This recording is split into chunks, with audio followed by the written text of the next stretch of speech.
নির্বাচন নিয়ে সেরকম কোনো তৎপরতা দেখাচ্ছে না মোহাম্মদ ইউনূসের অন্তর্বর্তী সরকার। কখনো তারা বলছে ডিসেম্বরে নির্বাচন হবে, কখনো আবার জানা যাচ্ছে আগামী বছরের মার্চে ভোট অনুষ্ঠিত হবে।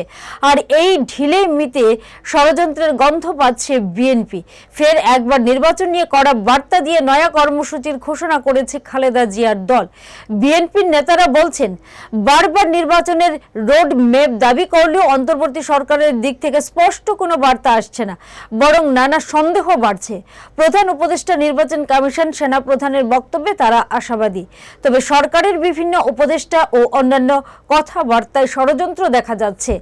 এই পরিস্থিতিতে আগামী এপ্রিল থেকে সভা সমাবেশের মতো কর্মসূচি নিয়ে নির্বাচনী ষড়যন্ত্র প্রতিহত করতে মাঠে নামবে বিএনপি।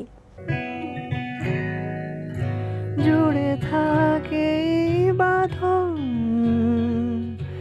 আপনার চেয়েও আপন, জুড়ে থাকে বাঁধন আপনার চেয়েও আপন, আপনার চেয়েও আপন।